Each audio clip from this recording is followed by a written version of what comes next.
अस्सलाम वालेकुम नाज़रीन, प्रोग्राम दूसरा रुख में खुशामदीद। मैं हूं आपका मेज़बान नादिर गुरामानी। नाज़रीन, हाल ही में पाकिस्तान तहरीक इंसाफ का जलसा मनसूख होने के बाद PTI के अंदर टूट फूट की खबरें जो हैं वो सामने आई और कई इख्तलाफात जो हैं वो भी हमें सामने नज़र आए। लेकिन अब रऊफ़ हसन साहब की जो व्हाट्सएप की चैट है वो लीक होने के बाद वफाकी हुकूमत भी पाकिस्तान तहरीक इंसाफ के ऊपर तनकीद कर रही है और ये दावा कर रही है कि तहरीक इंसाफ जो है वो दो ग्रुपों में तकसीम हो चुकी है। इसी के साथ साथ हुकूमत ये भी दावा कर रही है कि बानी PTI इमरान खान पर आर्मी एक्ट का इतलाक होगा। दूसरी जानिब अगर हम देखें तो वफाकी हुकूमत की इत्तेहादी जमात पाकिस्तान पीपल्स पार्टी के हाल ही में कुछ खदशात जो हैं वो सामने आए और उसके बाद पीपल्स पार्टी के चेयरमैन बिलावल भुट्टो की क़यादत में पीपल्स पार्टी के वफ़द ने वज़ीर आज़म से मुलाकात की और अपने जो खदशात थे वो उनके सामने रखे। मुख्तसर अरसे में अगर हम देखें तो पाकिस्तान पीपल्स पार्टी की ये दूसरी या तीसरी मुलाकात है वज़ीर आज़म साहब के साथ। ये पीपल्स पार्टी के तहफ़्फ़ुज़ात हैं क्या, और मुलाकात के बाद क्या पीपल्स पार्टी के तहफ़्फ़ुज़ात दूर हो गए हैं या नहीं, हम इसी मामले पर बात करेंगे। पीपल्स पार्टी की नायब सदर सेनेटर शेरी रहमान साहबा ने हमें ज्वाइन किया है। Thank you so much for joining us शेरी रहमान साहबा। ये बताइएगा कि हाल ही में हमने देखा कि कुछ खबरें चली कि पीपल्स पार्टी के खदशात हैं, तहफ़्फ़ुज़ात हैं, और फिर पीपल्स पार्टी के वफ़द जिसमें आप भी शामिल थी वज़ीर आज़म साहब से मुलाकात की। ये बताएं कि तहफ़्फ़ुज़ात पीपल्स पार्टी के थे क्या, और वो तमाम खदशात रखने के बाद पीपल्स पार्टी अब मुतमईन है?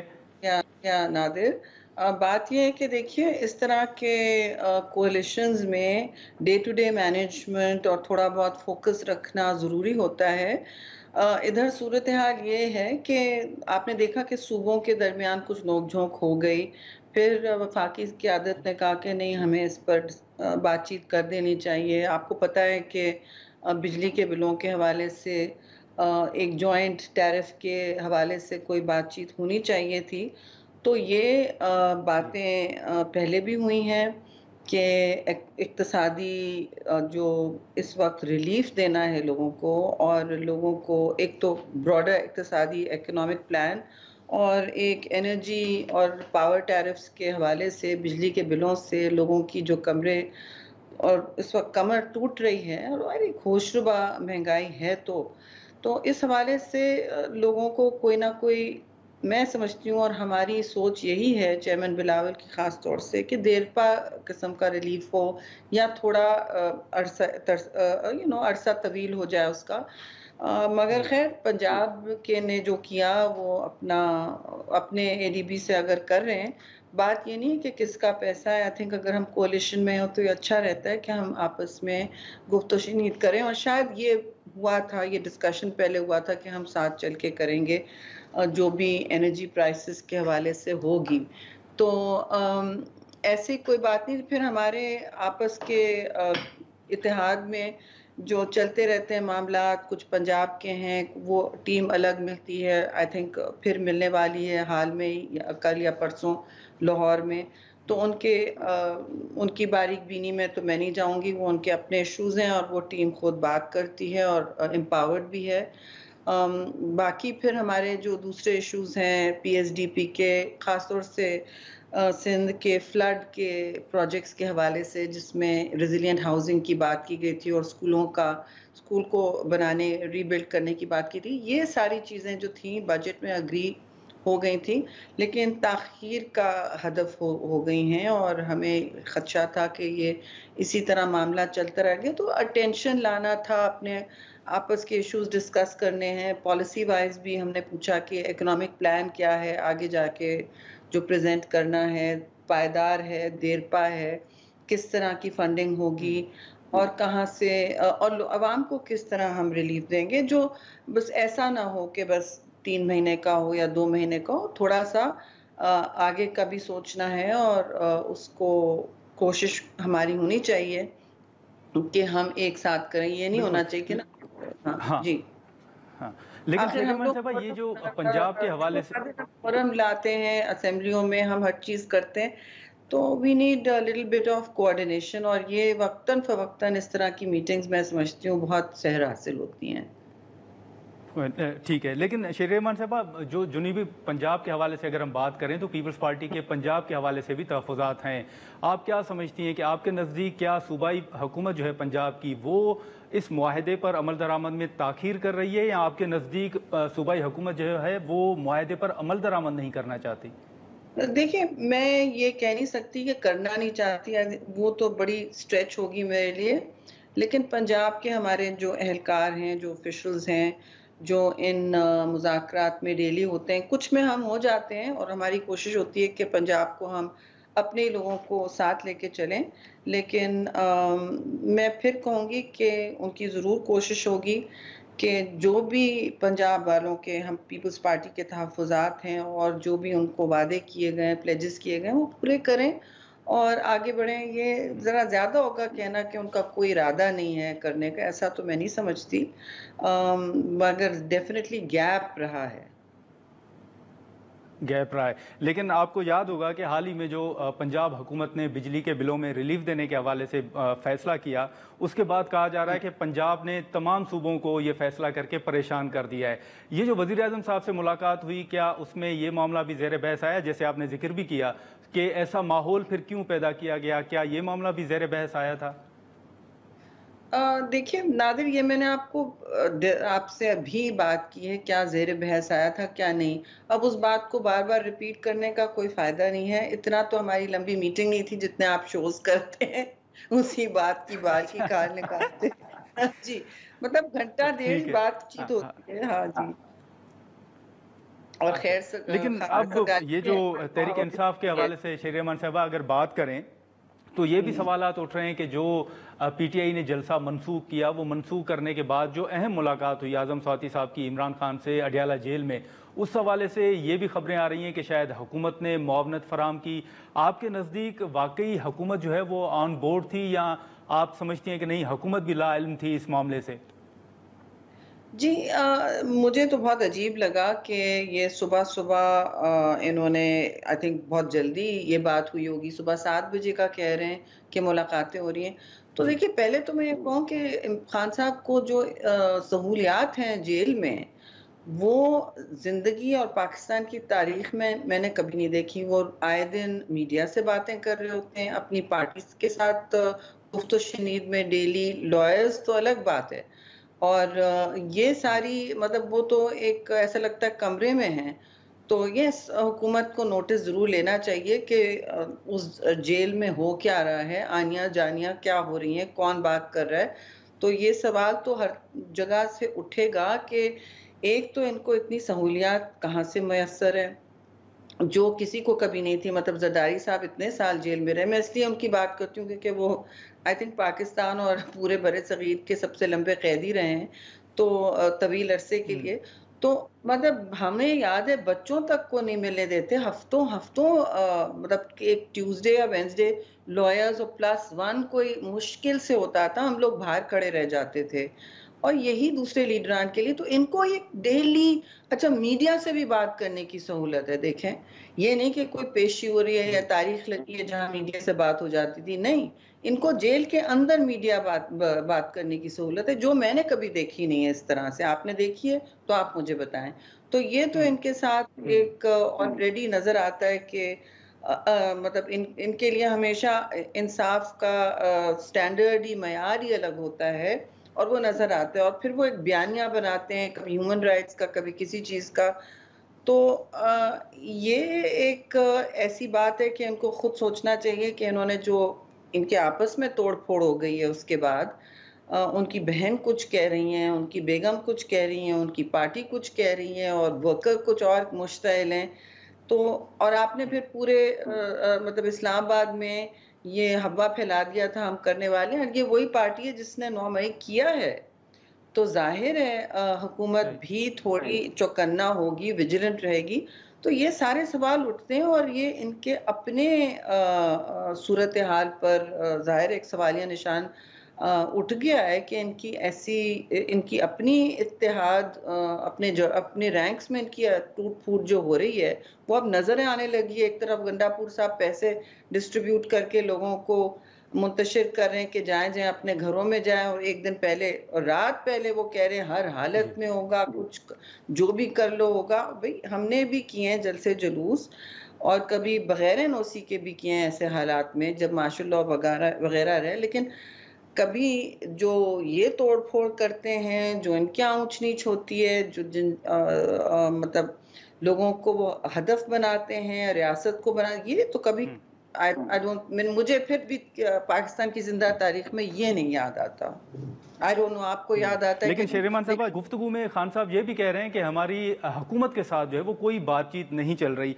आपका तजर्बा या तज्जिया क्या कहता है कि अगर हुकूमत के साथ बातचीत नहीं चल रही तो ये जो सहूलियात हैं या ये तमाम जो डेवलपिंग सिचुएशन आपके सामने है, क्या आप समझती हैं कि इस वक्त इस्टेब्लिशमेंट के साथ कोई बिलवास्ता या बिलावास्ता रवाबित का आगाज हो चुका है? मैं ये इसी बात पर ये कहना चाह रही हूँ नादिर, ये बड़े इनके साथ रवाबित का तो मसला है नहीं, ये तो पहले दिन से ये सिग्नल कर रहे हैं कि हम सियासी तो छोड़ें, हम जमहूरी भी कुव्वत नहीं है। बात करते हैं जमहूरियत की, एक बयानिया इनका होता है, लेकिन एक्शन इनके ऐसे नहीं होते, क्योंकि पहली बात ये कहते हैं कि हम दूसरी कुव्वतों, जमहूरी कुव्वतों या पॉलिटिकल पार्टी से तब भी हाथ नहीं मिलाते थे, अब भी मुज़ाकरात नहीं करेंगे। ठीक है, ये बार बार ये कहते हैं। अगर सुबह कहते हैं करेंगे, शाम तक कह देते हैं नहीं। तो ये दो बातें हैं इनकी कि रोज बरोज ये, मुझे तो कभी कभी लगता है कि ये इतने कंफ्यूज्ड हैं कि दिन में 3 यू टर्न लेते हैं।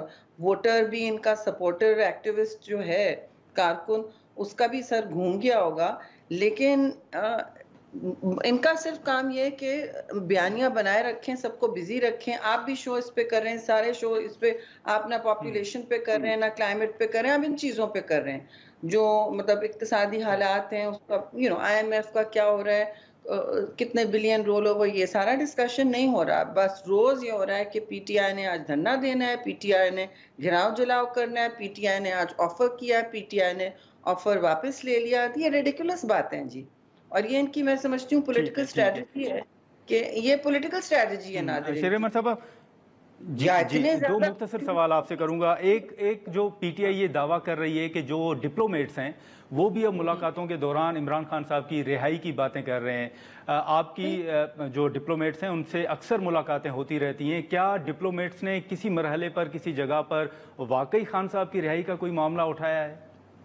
देखिए, मेरे सामने तो किसी ने उनकी रिहाई की बात नहीं की है। ये वो कहते हैं कि ये आपके अपने मुल्क और रियासत और क़वानीन का जो भी अहाते में आता है, हमने तो यही सुना, और पब्लिक में आप यही सुनते हैं। किसने आपसे कह दिया है कि ये मुतालबे हो रहे हैं? इनकी कोशिश है कि ऐसा माहौल बने कि ये हों और कोई और ना हो, और वो दबाव डालें मुल्क के बाहर से। पहले भी इन्होंने, जब इनकी हुकूमत हट गई थी, तो इन्होंने कहा था कि ये, आपको याद है, हटने से पहले इन्होंने ये साइफर का इशू लाए थे सामने कि जी हमें टेलीग्राम, मतलब ये स्टेट सीक्रेट के टेलीग्राम्स होते हैं, सोच भी नहीं सकते कि हम एक दूसरे से डिस्कस करें, लेट अलोन कि आप जलसे में वेव करें कि देखिए ये साइफर है, मेरी हुकूमत को गिराना है। उसी दौरान आपने जल्दी जल्दी वहाँ अमेरिका में ख़रीद लिए 2-3 लॉबीइस्ट और मीडिया के लोग, जो आपका मैसेज और कांग्रेस में आप तक पहुंचा सकें, और कांग्रेस में आप पाकिस्तान के खिलाफ लेजिस्लेशन है। तो ये क्या बात करते हैं जी? इन्होंने लंदन में क्या किया था? इन्होंने, आप मेयर, लंदन के मेयर, मुसलमान मेयर से पूछ लें, और जो सादिक साहब हैं उनसे पूछें कि इनके खिलाफ लॉबिंग की थी उन्होंने गोल्डस्मिथ ज़ायनिस्ट लॉबी के साथ। वो ओपनली ज़ायनिस्ट है। मैं इस तरह तासुब की बात नहीं कर रही जी। तो ये इनका शेरमान साहब का आखिरी मुख्तसर सवाल होगा। आपने लंदन का भी जिक्र किया। हाल ही में हमने देखा कि अमेरिका और यूके में पार्लियामेंट में जो कुछ हुआ, तहरीक इंसाफ का वफ्द भी यहाँ से गया था, वहाँ से जो करारदादें मंजूर हो रही हैं, आप समझती हैं कि वो पाकिस्तान के अंदरूनी मामलात में मुदाखलत है? आप सफ़ीर भी रही हैं, इन मामलात को बड़ा अच्छा जानती भी हैं।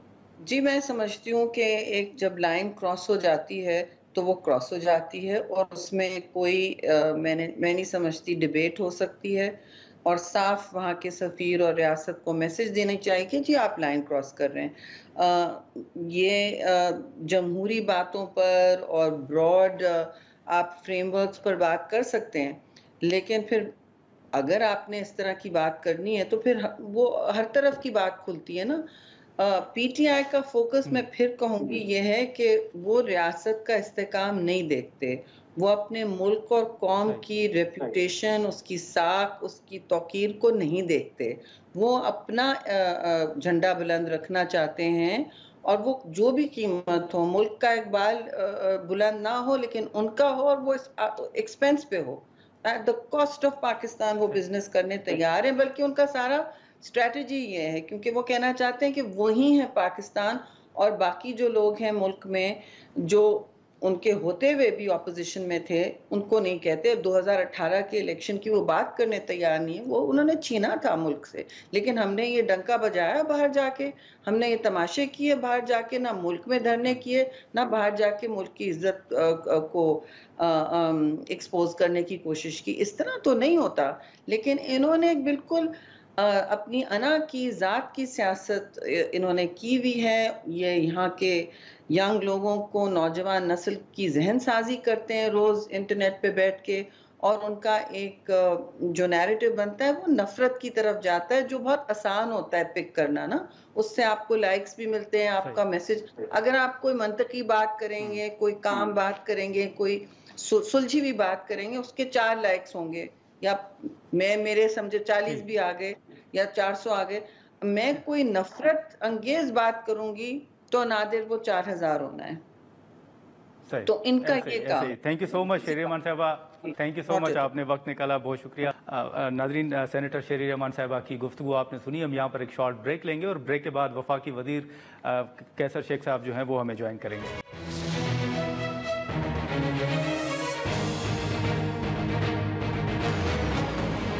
प्रोग्राम में दोबारा खुशामदीद। नाजरीन, सेनेटर शेरी रहमान साहबा की गुफ्तगू आपने सुनी, जो पीपल्स पार्टी के तहफ़्फ़ुज़ात थे वफाकी हुकूमत के हवाले से, और जो वज़ीर आज़म साहब से उनकी मुलाकात हुई थी पीपल्स पार्टी के वफ़द की, उस मुलाकात में पीपल्स पार्टी ने क्या मौक़िफ़ रखा, इस तमाम इशू पर हमने बात की सेनेटर शेरी रहमान साहबा के साथ। इस वक्त जो वफाकी हुकूमत फ़ैसले करने जा रही है, ख़ास तौर पर हमने देखा कि यूटिलिटी स्टोर्स बंद करने का फ़ैसला आया, फिर हाल ही में हमने देखा कि PWD से मुतलिक भी फ़ैसला हमारे सामने है। तो अब मज़ीद हुकूमत जो है वो कौन से इदारे हैं जिनको बंद करना चाहती है, क्या स्ट्रेटजी है, इसी पर हम बात करेंगे। वफाकी वज़ीर कैसर अहमद शेख साहब ने हमें ज्वाइन किया है। शेख साहब, बहुत शुक्रिया, आपने वक्त निकाला। आपने देखा कि कल ही एक फ़ैसला सामने आया कि जो यूटिलिटी स्टोर्स हैं उनको बंद किया जाएगा। आप काबीना का हिस्सा हैं, वफाकी वज़ीर हैं, क्या कोई मज़ीद इदारे बंद करने का भी प्लान है?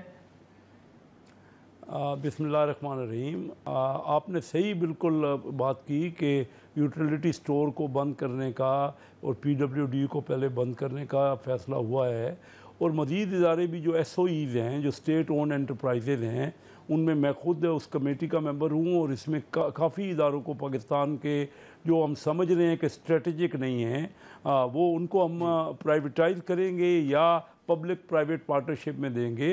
तो इसके ऊपर काफ़ी गौर व गौस हो रहा है, बड़ी कंसंट्रेशन से, तवज्जो से इन तमाम इदारों को परखा जा रहा है कि इन इदारों की परफॉर्मेंस क्या है, और क्या वो गवर्नमेंट बेहतर चला सकती है या प्राइवेट जाके, क्योंकि बहुत ज़्यादा लॉसेज हैं इन सब इदारों में, ज़्यादातर इदारों में बहुत ज़्यादा लॉसेज हैं, और परफॉर्मेंस भी अच्छी नहीं है। कारकर्दगी लोगों के साथ होता है ना कि कोई लोग मुतमईन हो, लोग भी मुतमईन नहीं है, तो इन इदारों का फिर कोई फ़ायदा नहीं है ना, क्योंकि हम पब्लिक में जो भी पब्लिक का इदारा था उसको सही परफॉर्म कारकर्दगी नहीं हो सकी, लोगों को तसल्ली और सेटिस्फेक्शन नहीं है उसमें, और हुकूमत को नुकसान, हुकूमत तो चाह रही थी कि नुकसान भी हो रहा था, तो चलो अगर लोगों को उसका फ़ायदा पहुंचता और आम पब्लिक में इसकी इत्मीनान होता तो फिर भी ठीक था, लेकिन ऐसा हो नहीं रहा। तो इसलिए हम तमाम उन इदारों को जो कि स्ट्रेटेजिक नहीं हैं, उनको हम सोचेंगे कि कोई गवर्नमेंट की के हवालगी से उसको दूर रखा जाए।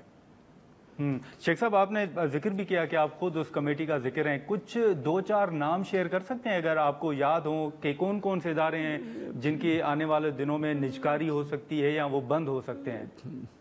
देखिए, अभी क्योंकि हमारी कमेटियों में फैसला बहुत से इदारे को, एक इदारा नहीं है, तकरीबन तमाम जो हमारी वफाकी वजारतों में इदारे हैं उनमें से ज़्यादातर को हम प्राइवेटाइज कर रहे हैं, कोई एक नाम नहीं है। हम हर एक इदारे का बाकायदा डिस्कस कर रहे हैं, स्टडी कर रहे हैं, कई मीटिंग्स हो चुकी हैं, कई इदारों पे बातचीत हो चुकी है, और ये तकरीबन तमाम इदारे जो है ना उनमें से बहुत कम हैं जो स्ट्रेटजिक नोयत के हैं, जो इनको ज़रूरी तौर पे हुकूमत ने अपने साथ रखना है।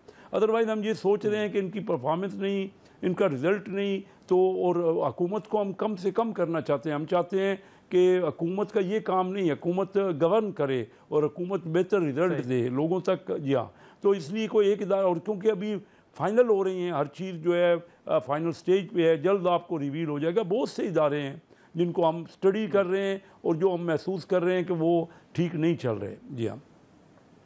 लेकिन शेख साहब, आपको याद होगा कि हाल ही में कुछ वजारतों के नाम भी सामने आ रहे थे कि शायद ये वजारतें भी ख़त्म हो। आपको याद होगा कि इलेक्शन से पहले बिलावल साहब ने भी कहा था तकरीबन 7, अगर मैं गलत नहीं हूं तो 7 वजारतें जो है उनको ख़त्म किया जाएगा। फिर हमने हाल ही में मुस्लिम लीग नून की इत्तेहादी हुकूमत आने के बाद सेफ्रॉन मिनिस्ट्री का भी सुना था कि शायद उसको भी ख़त्म किया जाए। तो इदारों के साथ साथ कुछ वजारतें भी हैं जिन पर हुकूमत गौर कर रही है कि उनको ख़त्म किया जाए।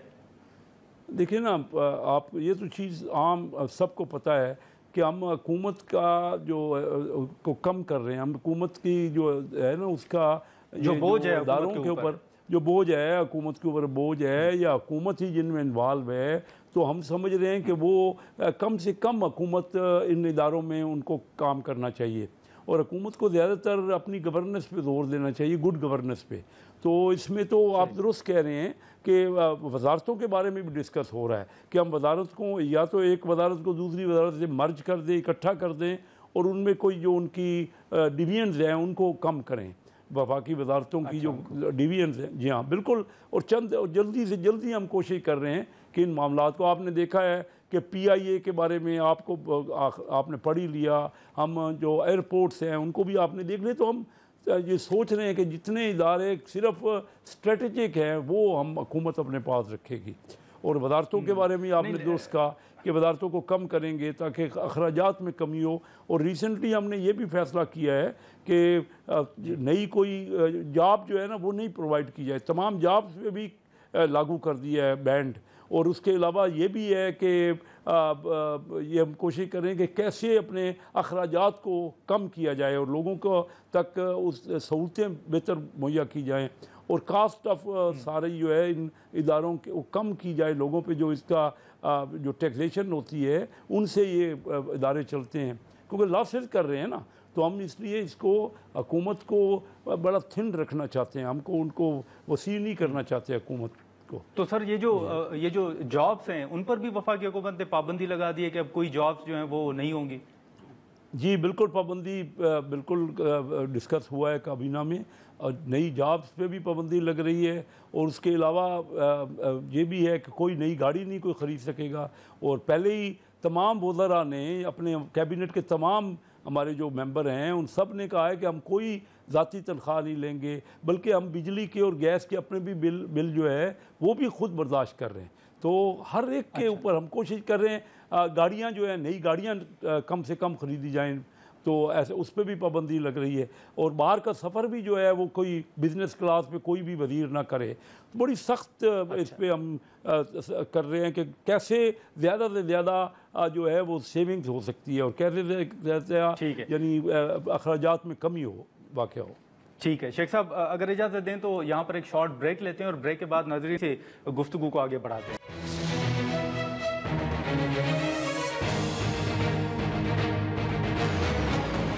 प्रोग्राम में दोबारा खुशामदीद नाज़रीन। शेख साहब से हम गुफ्तगू कर रहे थे, शेख साहब इस वक्त हमारे साथ ही हैं। शेख साहब, हम गुफ्तगू कर रहे थे मुख्तलिफ इदारों के हवाले से और आपने PIA का नाम भी लिया। आपने देखा कि हाल ही में बड़ा ये खबरें चल रही थी कि बस 2 दिनों में या 4 दिनों में PIA की निजकारी या ये तमाम मामला तय पा जाएंगे।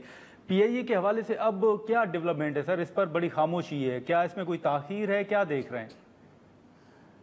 नहीं, PIA पे बड़ी मतलब तवज्जो से काम हो रहा है। ठीक है, वो टेंडर्स की जो फार्मेलिटीज हैं या उनकी डेट्स में थोड़ा बहुत जो कानूनी हिसाब से या जो उसके एक्शन किए उसमें इजाफा थोड़ा बहुत अगर हफ्ता 2 हफ्ता होता है तो वो हो जाएगा। अदरवाइज़ PIA में या ये जो एयरपोर्ट्स है इनके प्राइवेटाइजेशन में हम यही कोशिश कर रहे हैं। देखिए ना, दोनों चीज़ें हुकूमत को देखनी होती हैं कि ये काम भी हो और ऐसा हो कि बिल्कुल वो शफाफ तरीके से हो और नज़र भी आए शफाफ होता हुआ, ताकि ये हुकूमत के इदारे हैं ना, और ताकि लोगों को किसी किस्म का हर चीज़ एक्सपोज हो, पता लगे कि बड़े साफ शफाफ तरीके से और बेस्ट पोजीशन में हो रहा है। तो ये इसलिए ये तमाम एहतियात से चलना पड़ता है। ये ज़्यादा अब देर नहीं है, इंशाल्लाह हम जल्द कोशिश कर रहे हैं कि इनके ऊपर हम एक्शन करें। जी जी। और शेख साहब, आप मईशत से मुतल्लिक और जी शेख साहब जी मैं ये कह रहा हूँ कि इस वक्त देखिए ना, इस वक्त में भी हालांकि हमने इस बार 4000 अरब रुपए अपना रेवेन्यू का बजट में इजाफा किया है, जो कि कभी इससे पहले नहीं हुआ। जो बजट नए बजट में है अगले साल 24-25 में, उसके बावजूद भी तकरीबन 6% हमारी कौमी आमदनी का 7,000 अरब रुपए के करीब खसारा है। तो खसारों को नहीं चल सकता, ये अगर करते रहेंगे तो उसका बोझ कौन बर्दाश्त करेगा। नए टैक्स लगाने पड़ते हैं और हम अपने इदारों को प्रॉफिटेबल बनाएंगे और उसको कामयाब बनाएंगे और उनको लोगों के लिए ज़्यादा कर्जगी का इज़हार करना होगा, उनको मुदाहरा लेकिन करना शेख होगा। साहब, आप मुख्तलिफ इकदाम कर रहे हैं, मुख्तलिफ वजारतों, जॉब्स और ये सारा जिक्र आपने किया, मईशत की बेहतरी के हवाले से मुख्तलिफ इकदाम जो हैं वो किए जा रहे हैं। लेकिन आप इस बात से भी आप इत्तफाक करेंगे कि ये जो सियासी इस्तेकाम है मुल्क में वो भी ज़रूरी है। तो क्या मईशत के साथ साथ मुल्क में सियासी इस्तेकाम के हवाले से भी कोई मुशावरत हुई है कि क्या होना चाहिए?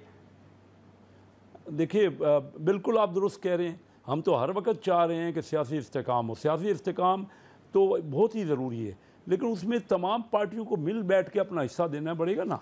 ये को नहीं हो सकता कि ताली एक हाथ से तो नहीं बच सकती ना। जो कुछ 9 मई को हुआ उसको तो कोई भी मुल्क कबूल नहीं। वो तो हुकूमत के ख़िलाफ़ सारा एक्शन हुआ, यानी हमारे अफवाज के ख़िलाफ़ या इदारों के ख़िलाफ़, तो वो तो कबूल नहीं है। बाकी सियासी तौर पे तो हमने तो हर वक्त खुला रखा है अपना। हम पहले दिन से, अब जब हुकूमत थी PTI की और हम अपोजिशन में थे, तब मियाँ शहबाज शरीफ साहब ने और बिलावल भुट्टो जरदारी साहब ने कहा ये कि हम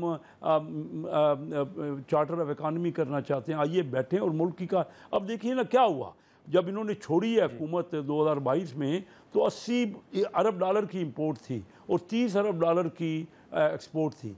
तो इतना 50 अरब डॉलर, ये उसका रिज़ल्ट क्या हुआ? फिर PTI ने वादा किया IMF से कि एक कीमतें को रखेंगे, पेट्रोलियम की कीमतें जो उन्होंने उनसे तय की, उसके बाद उसमें कमी कर दी, वादा कमिटमेंट पूरी नहीं की। तो इससे IMF को देखें ना, आप उनसे जो मुआहदा करके इनहराफ करेंगे तो फिर आपको तो बैन-उल-अक़वामी मुआहदों में या IMF के साथ बड़ा सेंसिटिव होता है ना, तो वो सही तरह कमिटमेंट ऑनर करनी पड़ती है। मुल्कों की कमिटमेंट होती है, वो कोई ज़ाती कमिटमेंट नहीं होती। तो हम बिल्कुल चाहते हैं कि आपस में मिल के चलिए तमाम मुल्क के लोग, लेकिन सबको मिल के सियासी इस्तेकाम के लिए हर पार्टी को, मुल्क तो सबका है ना। अब क्या एक चंद लोग अगर ये चाहते हैं, कोई पार्टी ये चाहती है कि किसी सूरत में उन्होंने, और अगर कोई ये कहे कि इस्टेब्लिशमेंट से हमने बात करनी है और आप तो चोर डाकू हैं, आपसे हमने बात ही नहीं कर रही, तो इस तरीके से तो मैं देख रहा हूँ बड़े काफ़ी अरसे से मैं आ रहा हूँ पार्लियामेंट में, तो वहाँ मैं देख रहा हूँ कि इस तरीके से तो कहीं भी दुनिया में नहीं चलता। वन साइडेड क्या है? हम तो इनको, जब मैं चेयरमैन था फाइनेंस कमेटी का, तो तब भी इनसे कहते रहे कि एजेंडा भी आप बता दें, किसी एजेंडे को लेना है तो वो भी आप बता दें, किसी को बुलाना है तो वो भी आप बुला लें, आए ना डिस्कस करें कि आपके ध्यान में क्या है। अब अगर वन साइडेड बात है, सिर्फ यानी नेगेटिव ही बात करनी है कि चाइना का अगर प्रेसिडेंट आ रहा है तो आपने धरने देने हैं, और कोई डेवलपमेंट को आगे बढ़ने ही नहीं देना, लोगों की बेहतरी की कोई बात होती ही नहीं है। असम्बली में क्या हो रहा है? ज़ाती इल्ज़ाम लगाए जा रहे हैं ना। वो हम जो लोगों से वादा लेकिन करके शेख साहब, आपने कहा कि दरवाजे खुले हुए हैं, आप इस्तेकाम चाहते हैं, बातचीत चाहते हैं, लेकिन PTI का ये मौक़िफ़ है कि हुकूमत एक तरफ हमें मुज़ाकरात की दावत दे रही है, दूसरी जानिब PTI के ऊपर पाबंदी लगाने की बातें की जा रही हैं। तो काबीना में PTI के ऊपर पाबंदी लगाने का फैसला कोई ज़ेर गौर आया है? इस पर कोई बात हुई है काबीना में? काबीना में किसी किस्म की इस किस्म की बात नहीं, ना हम सियासी बातें वहाँ करते हैं काबीना में।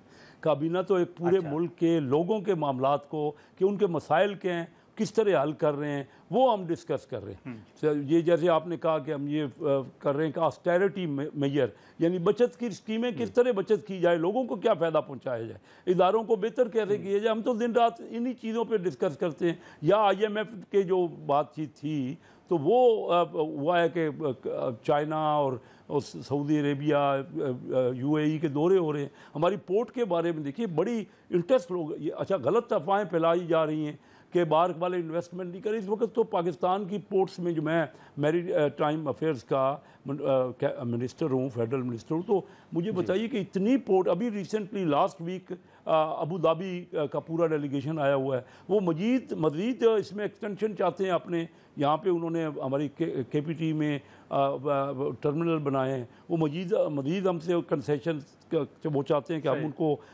दें और वो इन्वेस्टमेंट करें पाकिस्तान। इसी तरह दुबई वाले हैं, उनका इन्वेस्टमेंट हो रही है। अभी जो हैचिसन पोर्ट ने बहुत बड़ी इन्वेस्टमेंट की है और वो फर्दर और भी उसको बढ़ाना चाहते हैं ताकि कारोबार बढ़े। अभी रिसेंटली मार्क्स लाइन जो दुनिया की सबसे बड़ी शिपिंग कंपनी है, वो पाकिस्तान में इंटरेस्ट ले रही है। आप देखिए कि ये पाकिस्तान एक ऐसी लोकेशन, स्ट्रेटेजिक लोकेशन में है और गवादर पोर्ट हमारी जो है उस पर बहुत ज़्यादा इस पर ट्रांसशिपमेंट, क्योंकि वजह क्या है कि क्यों एकदम ये बड़ा है, तवज्जो बड़ी है कि नियर बाई पोर्ट्स जो हैं बड़ी बिजी हो गई हैं और इस इलाके में हमारी पोर्ट्स हैं जो सेंट्रल एशिया तक सामान की रसाई आने की और जाने की, इंपोर्ट और एक्सपोर्ट के लिए सहूलतें मुयस्सर कर सकते हैं। पाकिस्तान इंशाल्लाह आप देखें कि दिन ब दिन बेहतर हो रहा है। हमारा एक्सपोर्ट बढ़ रही है, ठीक है, थोड़ी कम रफ्तार से बढ़ रही है, लेकिन हमारी एक्सपोर्ट आप फूड की देख लीजिए, एग्रीकल्चर में बढ़ी है, नए सेक्टर्स में बढ़ रही है ना। IT की एक्सपोर्ट बढ़ रही है, रेमिटेंस ज़्यादा आ रही है। हमारा इंपोर्ट और एक्सपोर्ट का गैप मैंने आपसे अर्ज़ किया कि $50 अरब था, अब वो कम होके इस बार $27 अरब रह गया है। तो बहुत कमी आ रही है। हमारे रिजर्व बढ़ रहे हैं। पाकिस्तान का डॉलर जो है वो एक साल से, पाकिस्तान की करेंसी डॉलर से मजबूत है। मैंने कभी भी इससे पहले मैं लेकिन शेख साहब बिल्कुल शेख साहब एक आखिरी सर मुख्तसर सवाल होगा कि हाल ही में आपने देखा कि आज़म स्वाति साहब की इमरान खान से अडियाला में मुलाकात हुई, तो उसके बाद कई सवालात उठे कि सुबह 7 बजे ये मुलाकात कैसे हो गई। पंजाब में भी आपकी हुकूमत है, आप बताएंगे कि हुकूमत ऑन बोर्ड थी, सारे मामले पर राब्ता किया गया था PTI के साथ, या ये मुलाकातें कैसे हो गई? नहीं, मेरे नॉलेज में ये नहीं है। ये तो आ जाएगी, क्लैरिफाई हो जाएगा। अगर कोई किसी ने सवाल पूछा है तो बात सामने आ जाएगी। मेरे नॉलेज में नहीं है कि क्या किस तरह हुई वो मुलाकात, लेकिन सामने आ जाएगी। लेकिन शेख साहब ये भी बता दीजिएगा कि अब ये जो मुख्तलिफ चीज़ें, मुख्तलिफ आपने डेवलपमेंट्स के हवाले से भी बताया, लेकिन इस तमाम सूरत हाल के दौरान हम देख रहे हैं कि कभी पीपल्स पार्टी नाला हो जाती है, कभी MQM के तहफ़्फ़ुज़ात सामने आते हैं। हुकूमत ये महसूस तो नहीं कर रही कि जो इत्तेहादी जमातें हैं वो नाराज़ हैं? और साथ ही साथ आपने देखा कि कल जो PTI और मौलाना साहब की मुलाकात हुई थी, उस मुलाकात के बाद अब पार्लिमान के अंदर दोनों ने मुश्तरका हिकमत अमली अपनाने का फैसला किया, तो इससे परेशानी तो नहीं है हुकूमत को?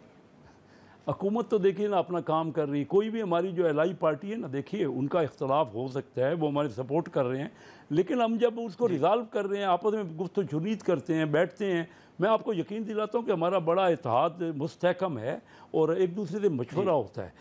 इख्तलाफ होता है, देखिए ना, पार्टियों के दरमियान इख्तलाफ राय, डिफरेंस ऑफ ओपिनियन तो होना है ना, और वो अच्छी जमहूरियत की निशानी होती है। इंशाल्लाह आप देखेंगे कि हम जो है ना कंसेंसस बनाएंगे, हम मिलजुल के बिलीव करते हैं। अभी भी रिसेंटली पीपल पार्टी से भी आपने देखा कि उनके साथ भी मुलाकातें हो रही हैं और ये भी मुलाकातें हो रही हैं MQM के साथ भी। हमारे साथ काबीना में MQM तो मौजूद है, तो इस किस्म की कोई ऐसी बात नहीं है और आपका मुल्क तरक्की कर रहा है, इंशाल्लाह बेहतर प्रॉस्पेक्ट्स हैं। चलें, ठीक है शेख साहब, बहुत शुक्रिया सर, आपने वक्त निकाला। वफाकी वज़ीर कैसर अहमद शेख साहब की गुफ्तगू आपने सुनी। हम यहाँ पर एक शॉर्ट ब्रेक लेंगे और ब्रेक के बाद जो पाकिस्तान तहरीक इंसाफ के हवाले से मुख्तलिफ सवालात उठ रहे हैं उस पर हम बात करेंगे।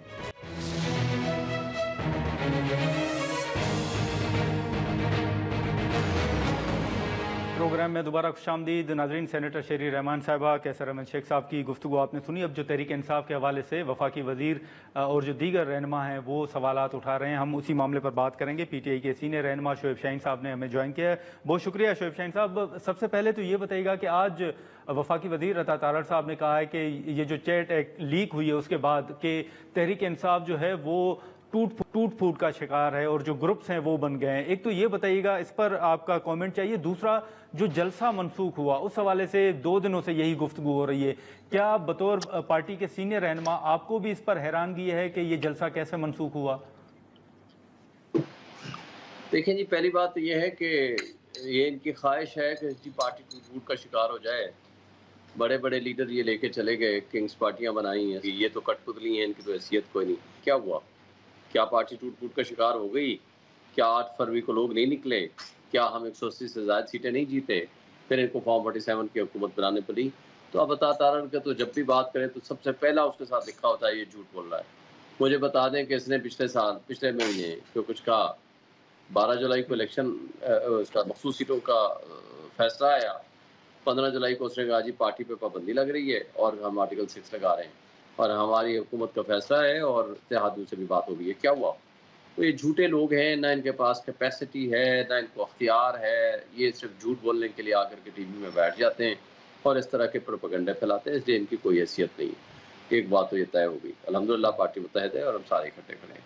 जहाँ तक जलसे की मुलतवी होने का ताल्लुक है, अब उसके बारे में तो सारी वजाहतें आ गई हैं। इमरान खान साहब के हुक्म से ही मुलतवी हुआ है और अगर ये ना होता तो ज़ाहिर हम तो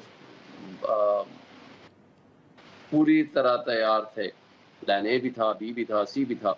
बहुत बड़ा जलसा वहाँ भी होना था और जहाँ जहाँ ये रुकते वहाँ जुलूस भी होते, जलसे भी होते, गली गली और रोड, हर रोड के ऊपर हमारे वर्कर्स कन्वेंशन होते या जुलूस होते या जलसे होते, जो भी उसका नाम दे।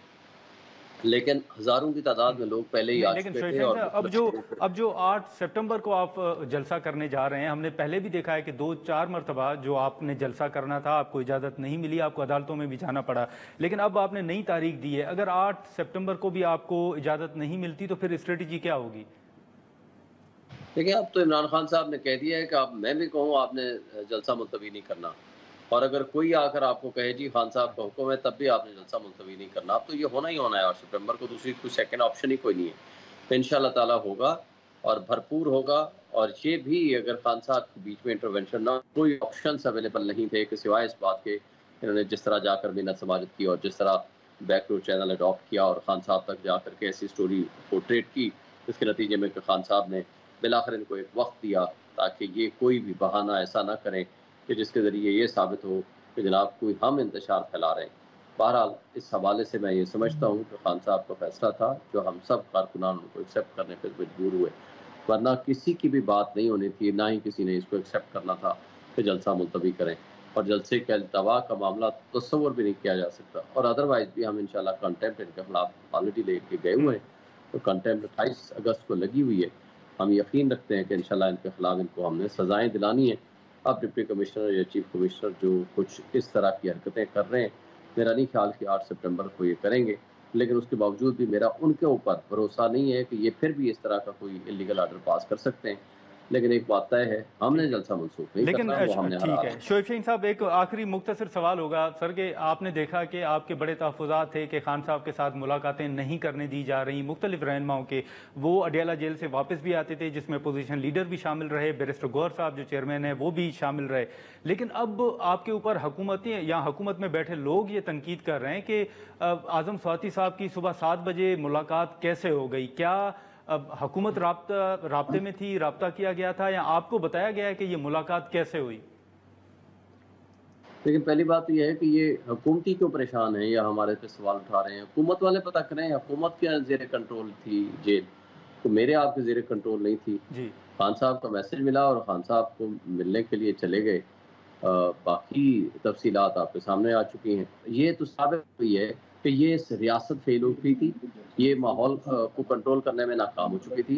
जो इन्होंने हरकतें की थी उनको समझ आ गई है कि ये उनकी हरकतें कामयाब होने वाली नहीं है। ये शेलिंग करें, कुछ करें, गोलियां चलाएं, जो कुछ भी ये हरकतें करें, तो लेकिन इनकी चलने वाली नहीं थी, तो इसलिए इन्होंने खान साहब को बीच में इन्वॉल्व किया। तो मैं ये समझता हूँ कि ये इनका काम है ना, हमारा काम तो नहीं है। हम तो ये सिर्फ एक बात जानते हैं कि खान साहब के हुक्म से ये जलसा मुलतवी हुआ है, वरना जलसे का अल्तवा किसी सूरत मुमकिन नहीं था। और जिस तरह हज़ारों की तादाद में लोग ऑलरेडी आ चुके थे और लाखों की तादाद में ऑन दी वे थे, तो ये इतना बड़ा जलसा होना था और इतना बड़ा इनके लिए सेटबैक होता कि ये देखते रह जाते। चलें ठीक है शोएब शहीन साहब, बहुत शुक्रिया सर, आपने वक्त निकाला। नाज़रीन, पार्टी की नायब सदर सेनेटर शेरी रहमान साहबा, वफाकी वज़ीर कैसर अहमद शेख साहब और शोएब शहीन साहब की गुफ्तगू आपने सुनी। अब जो कैसर अहमद शेख साहब ने भी अहम गुफ्तगू की, वजारतों के हवाले से, जॉब्स पर पाबंदी के हवाले से, हुकूमत कौन कौन से इदारे रखेगी उस हवाले से भी आपने गुफ्तगू सुनी। यहाँ पर आज का प्रोग्राम जो है वो ख़त्म होता है। अगले प्रोग्राम तक इजाज़त दीजिए। अल्लाह हाफ़िज़।